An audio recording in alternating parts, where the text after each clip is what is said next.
नमस्ते दोस्तों, कैसे हैं आप। मैं Sujeet Kumar incredible IAS academy में आपका हार्दिक स्वागत करता हूं।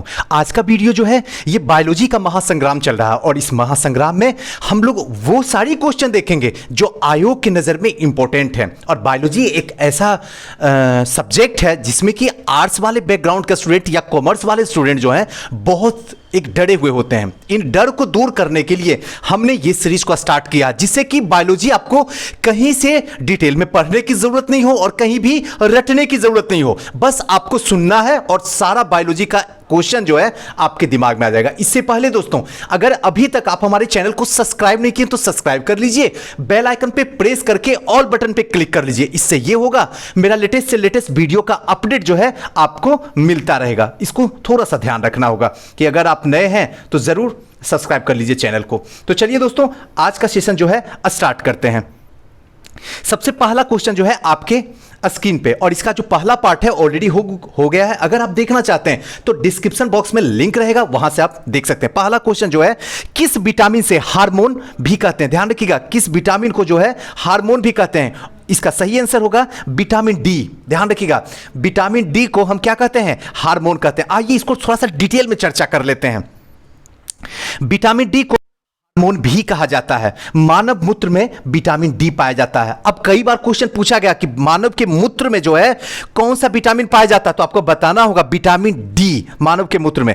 नेक्स्ट जो है, मछली के लीवर यकृत में विटामिन डी पाया जाता है। और मछली के लीवर जो होगा, यकृत जिसको कहते हैं लीवर, उसमें विटामिन डी पाया जाता है और मानव के मूत्र में भी विटामिन डी पाया जाता है। ध्यान रखिएगा। और विटामिन डी को जो है हम क्या कहते हैं, हार्मोन भी कहते हैं। ध्यान रखिएगा। यानी कि नेक्स्ट क्वेश्चन जो है 20वां नंबर क्वेश्चन क्या है, थोड़ा सा देख लेते हैं।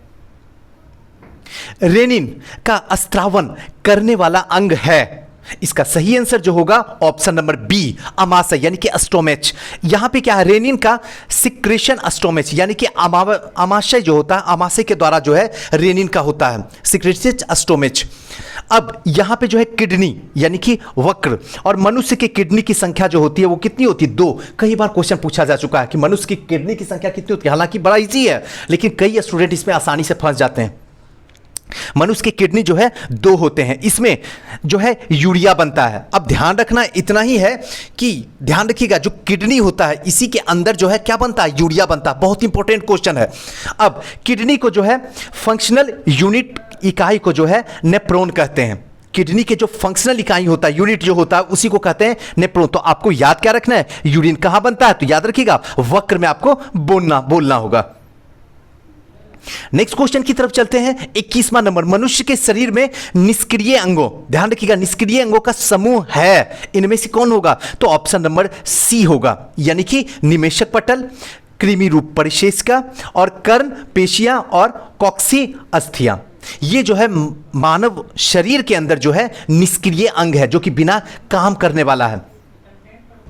अब क्या है, मनुष्य के शरीर में जो है निष्क्रिय अंगों का समूह जो है ये सब होती है निमेशक पटल, और उसके बाद कृमि रूप परिकोशिका, कर्ण पेशियां और कॉक्सी अस्थियां। दूसरा जो है अवशेषी अंग या फिर कहिए तो निष्क्रिय अंग। ध्यान रखिएगा, निष्क्रिय अंग यानी कि वेस्टिजल ऑर्गेन्स। ये क्या होता है, वैसे अंग जो हमारे पूर्वजों में कार्यरत थे। मतलब क्या है, निष्क्रिय अंग क्या कहते हैं, वैसा अंग। ध्यान रखिएगा, वैसा शरीर में कोई ऐसा अंग होगा जो पूर्वजों में क्या कर रहा था, नहीं कर रहा था, कार्य नहीं कर रहा। अब उनका जो है कोई कार्य नहीं है और ऐसे अंग को जो है हम क्या कहेंगे, वेस्टिजल ऑर्गेन। ध्यान रखना इतना ही होगा। एक बार फिर से समझ लीजिए, वैसे अंग जो हमारे पूर्वज में कार्यरत थे, काम कर रहे थे, पूर्वज में हो रहे थे, लेकिन अब ये हमारे अंदर जो आ गए हैं, अब ये कोई काम नहीं करता। इसी को हम कहते हैं निष्क्रिय अंग, या फिर इसे हम कह सकते हैं वेस्टिजल ऑर्गेन। नेक्स्ट 22वां नंबर, पुनरुद्ध, ध्यान रखिएगा, पुनरुद्भवन यानी कि रेजिनेशन मिलता है, तो इसका सही आंसर होगा ऑप्शन नंबर डी, यानी कि प्लेनेरिया। ध्यान रखिएगा, प्लेनेरिया में मिलता है क्या चीज, तो पुनरुद्ध भवन। अब आते हैं और देखते हैं क्या है पुनरुद्ध भवन। प्लेनेरिया में जो है पुनरुद्ध भवन की क्रिया को देखने का मिलता। बस इसे जान जाइए, इसमें ज़्यादा दिमाग मत लगाइए। समवर्ती अंग यानी कि एनालोगस ऑर्गेन्स, ये है क्या, तो इसका सही आंसर होगा ऑप्शन नंबर ए। चमगादड़ के पंख और तितली के पंख जो होते हैं वो एनालोगस ऑर्गेन होते हैं। याद रखिएगा, चमगादड़ और तितली के पंख क्या होते हैं, समवर्ती अंग होते हैं। आइए इसको डिटेल से थोड़ा जान लेते हैं। समरूप अंग यानी कि चमगादड़ के पंख एवं तितली के पंख जो होते हैं ये क्या होते हैं, समरूप अंग होते हैं। दोस्तों यहां पे एक छोटी सी बात बता देना चाहता हूं कि इंटरव्यू में की वजह से जो है लाइफ इतनी व्यस्त हो चुकी है कि सही टाइम पे सही जो होना चाहिए एक कंटिन्यूअसली में वो मैं नहीं कर पा रहा हूं, और साथ साथ में वीडियो का जो साइज है वो भी छोटा जा रहा है। एनसीईआरटी भी रुक गया है इसी की वजह से, लेकिन ऐसा मत मानिए कि ये रुका रहेगा, ये स्टार्ट होगा, बस थोड़ी सी व्यस्तता है, उसके बाद सब कुछ ठीक हो जाएगा। चलिए समझात अंग, इसको क्या कहते हैं, होमोलोगस ऑर्गेन। ध्यान रखिएगा, होमोलोगस ऑर्गेन वैसे अंग जो विभिन्न कार्य के लिए उपयोजित हो जाने के कारण काफी असमान दिखाई देती है, काफी जो है असमान दिखाई देते, परंतु मूल रचना एवं भ्रूणीय परिवर्धन में समान होते हैं। यानी कि समजात अंग ही इसी को हम कहते हैं जो काफी असमान दिखाई देती है, और भ्रूणीय परिवर्धन जो होता है वो एक तरीके की समान होता है। एग्जाम्पल 4 अगर देखा जाए तो सील के फ्लिपर या फिर चमगादड़ के पंख, घोड़े के अगली टांग जो आगे वाली टांग होती है, बिल्ली का पंजा मारा, और मनुष्य हाथ की मौलिक रचनाएं एक जैसी होती है। जो मनुष्य का हाथ होता है उसकी मौलिक रचनाएं बिल्कुल ही एक जैसी होती है। समरूप अंग ये क्या होता है, एनालोगस। ध्यान रखिएगा, एनालोगस ऑर्गेन ये क्या होता है, ऐसे अंग जो समान कार्य के लिए उपयोजित हो जाने के कारण समान दिखाई देते हैं, इसी को कहते हैं समरूप अंग।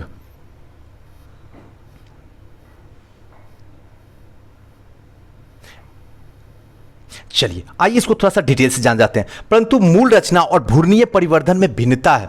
समरूप अंग कहलाते हैं, जैसे क्या तितली, पक्षियों, चमगादड़ के पंख उड़ने का कार्य जो करते हैं और देखने में एक समान लगते हैं। जब चमगादड़ उड़ता है तो क्या है, करते हैं एक समान काम और देखने में भी एक समान जो है लगता है, परंतु इन सभी की उत्पत्ति जो है अलग अलग ढंग से हुई है। नेक्स्ट 24 नंबर क्वेश्चन में आते हैं। कौन सी हार्मोनल बीमारी है, जुकाम, घेंघा या फिर ट्यूबरकुलोसिस या फिर लेप्रोसिस? इसका सही आंसर जो होगा ऑप्शन नंबर बी यानी कि घेंघा। हार्मोनल बीमारी जो है वो कौन है, तो ध्यान रखना है कि घेंघा होगा। अब इसको थोड़ा सा डिटेल में चर्चा करते हैं और समझ लेते हैं। हार्मोन की कमी से क्या होता है, घेंघा रोग। कई बार क्वेश्चन पूछा जा चुका और आप भी जानते हैं, और इसको समाप्त करने के लिए हम क्या करते हैं, नमक का यूज करते हैं। ध्यान रखिएगा, घेंघा रोग को समाप्त करने के लिए। नेक्स्ट जो है थायराइड ग्लैंड से स्रावित जो है थायरोक्सिन हार्मोन की कमी से क्या होता है, घेंघा होता है। घेंघा का रोग इसी की वजह से होता है, और इसको दूर करने के लिए जो है हम क्या करते हैं, सॉल्ट का यूज करते हैं। सर्दी जुकाम यह जो है वायरल डिसीजेज है। सर्दी जुकाम जो है ये वायरल डिसीजेज है। और ट्यूबरकुलोसिस यानी कि टीबी या फिर कहे तो इसको हिंदी में क्षय रोग, यह रोग जो है मायोकोबैक्टीरियस और ट्यूबरकुलोसिस नामक जो है एक बैक्टीरिया है, इसी की वजह से जो है क्षय रोग होता है। इसको थोड़ा सा जानना है। और इसमें बीसीजी, ध्यान रखिएगा, बीसीजी यानी कि बैक्टीरियस क्लेमेट और ग्यूरिन की टीका इसमें लिया जाता है। यानी कि याद रखना सिर्फ इतना है कि बीसीजी का टीका लेके इसे जो है दूर किया जाएगा, टीबी रोग या कहे तो क्षय रोग को। लेप्रोजी यानी कि कोढ़ या कुष्ठ वाली रोग जो होती है, इसको कहते हैं लेप्रोजी। थोड़ा सा इंग्लिश वाला टर्म है और थोड़ा सा इसका जो हिंदी वाला भी टर्म है थोड़ी सी टफेस्ट होती है, बायोलॉजी है, तो इसलिए अगर कहीं कुछ गलती हो जाती है तो आप अपने से थोड़ा मैनेज कर लेने की कोशिश कीजिएगा। मुझे पता है कि कुछ गलती हो जाती है, लेकिन जान में कि मैं नहीं करता हूँ, ध्यान रखिएगा। और ऐसा भी इतना भी नहीं हूँ अनपढ़ कि मुझे नहीं आता है, लेकिन हाँ क्या होती है कंटिन्यूसली थोड़ा सा सोचता हूँ कि वीडियो ज़्यादा बड़ा ना बने, तो तेज़ी से बोलने के दरमियान ऐसा हो जाता है। मतलब क्या है, एक तरीके से जो है आवाज़ फिसल जाती है, तो इसलिए गलती हो जाती है, इसको थोड़ा सा नज़रअंदाज कीजिएगा। चलिए नेक्स्ट आते हैं। अब थोड़ा सा इसको पढ़ लेते हैं, इसको नहीं बताया आपको। लेप्रोजी यानी कोढ़ या कुष्ठ, ये जो होता है माइकोबैक्टीरियंस लेप्रेज नामक बैक्टीरिया से जो है वो कोढ़ या कुष्ठ रोग होता है। और इसके रोकथाम के लिए जो है एमडीटी यानी कि मल्टी ड्रग थेरेपी, ध्यान रखिएगा, एमडीटी मल्टी ड्रग थेरेपी दवाओं का इस पर प्रयोग किया जाता है, जिससे कि कोढ़ वाला या कुष्ठ वाला रोग को दूर किया जाता है। ध्यान रखना है। 25वां नंबर क्वेश्चन क्या कहता है, डार्विनिज्म है, तो इसका सही आंसर होगा प्राकृतिक चयन को ही हम क्या कहते हैं, डाइविज्म। चलिए इसको थोड़ा डिटेल से देखते हैं। प्राकृतिक चयन का सिद्धांत ही डार्विनिज्म कहलाता है। नेक्स्ट है origin of a species by the natural selection. पुस्तक की रचना जो है चार्ल्स डार्विन के द्वारा हुआ। कौन? तो ध्यान रखिएगा, बहुत बार क्वेश्चन पूछा जा चुका है। Origin of a species by natural selection, ये जो है चार्ल्स डार्विन के द्वारा जो है ये पुस्तक लिखी गई है। उपार्जित लक्षणों के वंशागति सिद्धांत का प्रतिपादन जो है किसने किया था? लेमार्क। कई बार क्वेश्चन पूछा जा चुका है, इसको ध्यान रखिएगा। बाकी ध्यान रखिए या ना, लेकिन जो क्वेश्चन पूछा जा चुका है उसको ध्यान रखिएगा। उपमार्जित लक्षणों में वंशानुगत सिद्धांत का प्रतिपादन जो है लेमार्क किया गया। देखिए जो 12th और 10th तक लेवल का है, इसमें जो भी क्वेश्चन आएगा वो इंपॉर्टेंट है, क्योंकि वो जो है कॉमर्स वाला स्टूडेंट भी पढ़ा है, उसको आर्ट्स वाला स्टूडेंट पर भी पढ़ा और साइंस वाला तो पढ़ा ही पढ़ा। तो वहां से जो है आयोग ज्यादा से ज्यादा क्वेश्चन को क्या करता है? कैच करने की कोशिश करता है और आपके सामने देता। आप बड़ी बड़ी ग्रंथ पढ़ लेते हैं लेकिन वहां पे जाके नहीं पढ़ पाता। तो ध्यान रखना है इसी चीज को। लेमार्क ने फिलोसफिक, ध्यान रखिएगा, फिलोसफिक जूलॉजिक पुस्तक का क्या किया है? प्रतिपादन किया। किसने? तो लेमार्क ने। उत्परिवर्तन यानी कि म्यूटेशन थ्योरम का सिद्धांत जो है हुगो डी वेरियस के द्वारा जो है किया गया है और इसके अनुसार जाति की उत्पत्ति अचानक परिवर्तन के कारण हुआ। जो जाति की उत्पत्ति हुई अचानक परिवर्तन के कारण हुआ और जीवों में अचानक परिवर्तन को हम क्या कहते हैं? उत्परिवर्तन। जो अचानक परिवर्तन ही होता है उसको कहते हैं उत्परिवर्तन। ध्यान रखना है। 26 नंबर क्वेश्चन में आते हैं। जब दो जीव साथ रहें और एक की लाभ हो और दूसरा कोई लाभ ना हो तो क्या कहलाता है? तो इसका ध्यान रखिएगा, कोमोनोलिज्म। ध्यान रखिएगा, कोमोनलिज्म, इसको ध्यान रखिएगा। मतलब क्या? जब दो जीव एक साथ हो, एक को लाभ हो दूसरों को लाभ ना हो, तो इसको क्या कहते हैं? कोमोनोलिज्म। कभी कभी जो है इसको इंग्लिश वर्ड भी हम लोग यूज करते हैं सोशलिज्म में।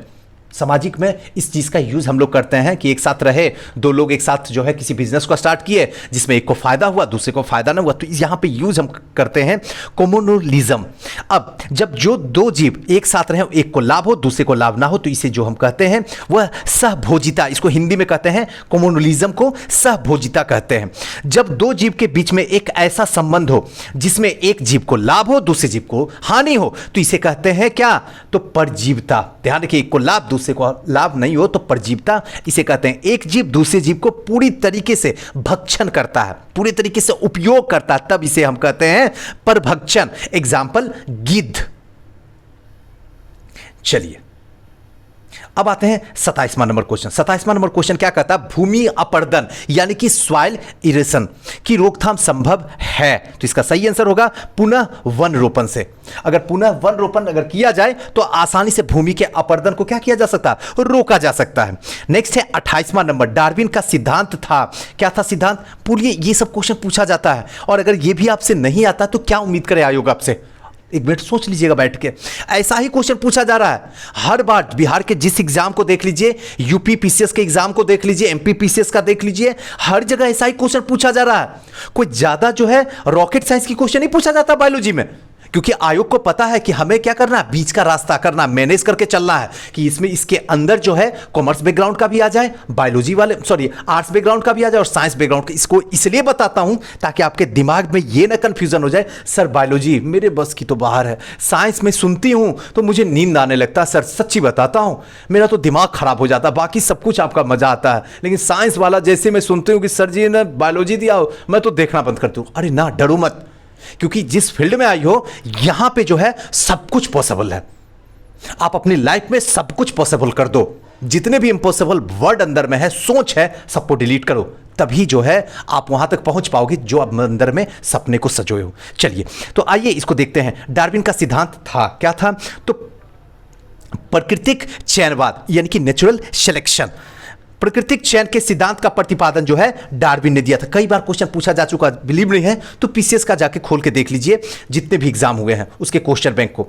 अब नेक्स्ट जो है योग्यतम की उत्तरजीविता का प्राकृतिक चयन जो है दोनों एक ही सिद्धांत है। योग्यतम की जो उत्तरजीविता है यानी सर्वाइवल ऑफ द फिटेस्टस जो है वो प्राकृतिक चयन था, नेचुरल सिलेक्शन, दोनों ही एक ही सिद्धांत पे है। नेक्स्ट है 29 नंबर आर्कियोपेट्रिक्स। ध्यान रखिएगा, आर्कियोपेट्रिक्स किनका जो है संयोजक था? तो इसका सही आंसर जो होगा सरीसृप और पक्षियों का संयोजन है।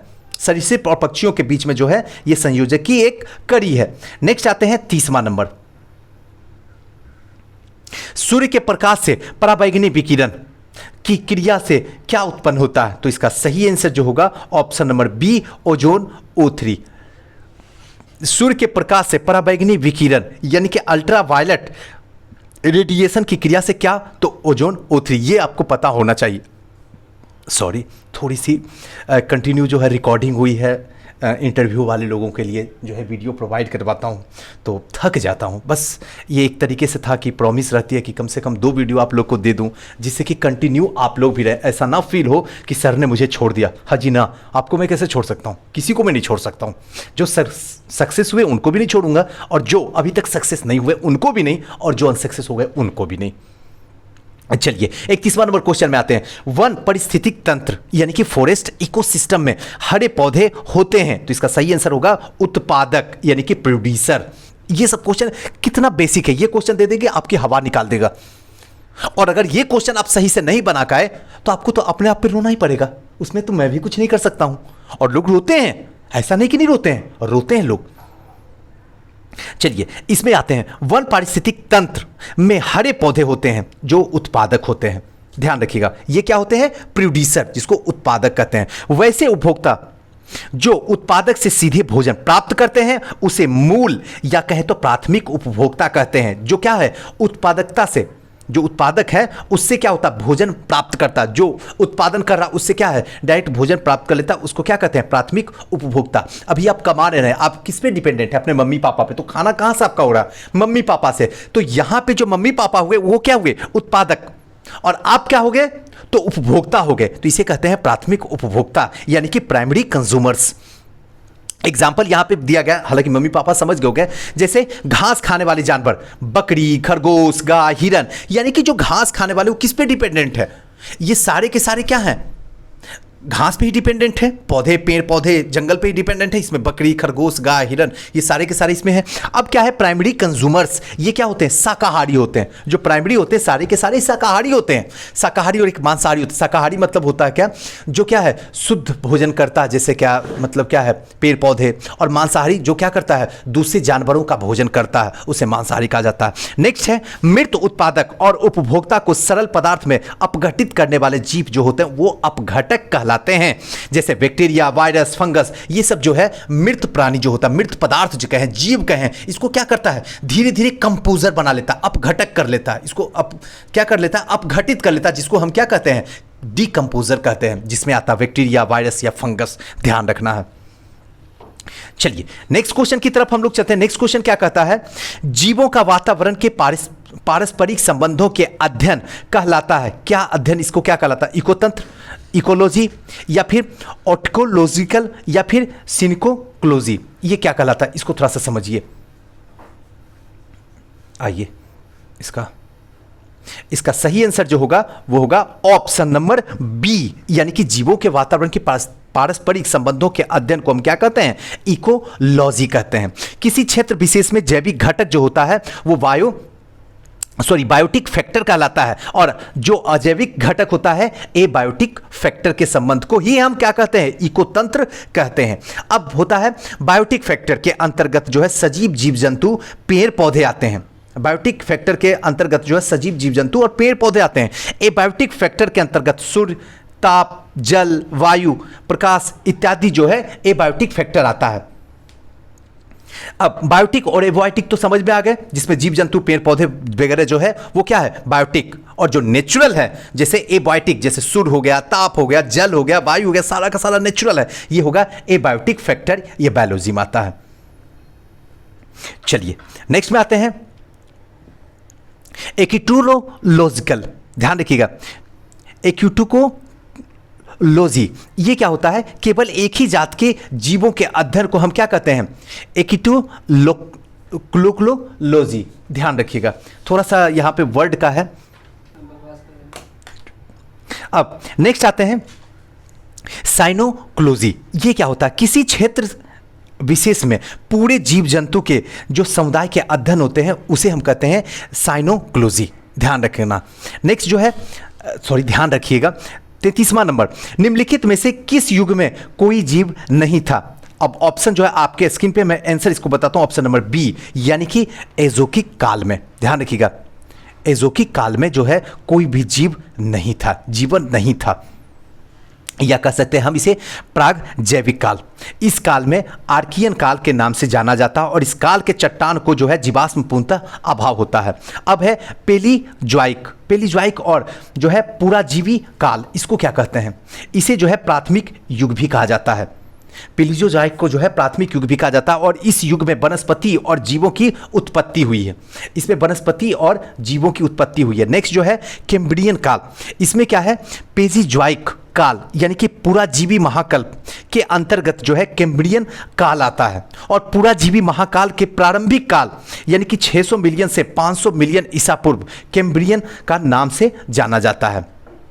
नेक्स्ट जो है मेसोजोइक महाकाल, ये क्या होता है? इसे द्वितीय युग भी कहा जाता है, द्वितीय युग भी कहा जाता है और इसे जो है ट्रियासिक या फिर जुरेसिक या फिर क्रिटेशियस कालों में बांटा गया है, जिसे जुरासिक काल में डायनासोर की उत्पत्ति इसी टाइम में हुआ था। मेसोजोइक महाकल्प, इसी के टाइम में डायनासोर का जो है उत्पत्ति हुआ था, ध्यान रखना आपको है। 34वां नंबर क्वेश्चन क्या कहता है? उत्परिवर्तनवाद यानी कि म्यूटेशन थ्योरम को प्रस्तुत किसने किया था? तो इसका सही आंसर होगा डी, यानी कि डी ब्रिज, यानी उत्परिवर्तनवाद। म्यूटेशन थ्योरम का उत्पादन जो है हुगो डी ब्रिज, ब्रिज बस याद रखिएगा, आपको याद आ जाएगा। उत्परिवर्तनवाद का सिद्धांत जो है वो जो है हुगो डी ब्रिज ने किया था। इन्होंने एक नया उत्परिवर्तन सिद्धांत प्रस्तुत किया था जिसे नवडार्विनवाद के नाम से भी जाना गया था। नेक्स्ट जो है ग्रेगन जॉन मेंडल, ये क्या थे? अनुवांशिक के पिता कहा जाता है। याद रखिएगा मेंडल को क्या कहा जाता है? अनुवांशिक का पिता। कई बार क्वेश्चन पूछा गया फादर ऑफ जेनेटिक्स किसको कहा जाता है?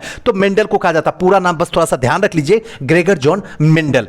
नेक्स्ट जो है उद्विकास के क्षेत्र में सर्वप्रथम मत देने वाले वैज्ञानिक लेमार्क, ध्यान रखिएगा उद्विकास के क्षेत्र में सर्वप्रथम मत देने वाला वैज्ञानिक जो थे वो लेमार्क थे, जिन्होंने 1809 में फिलोसफिक जूलॉजिक पुस्तक को क्या किए थे? प्रकाशित इन्होंने किया था 1809 में।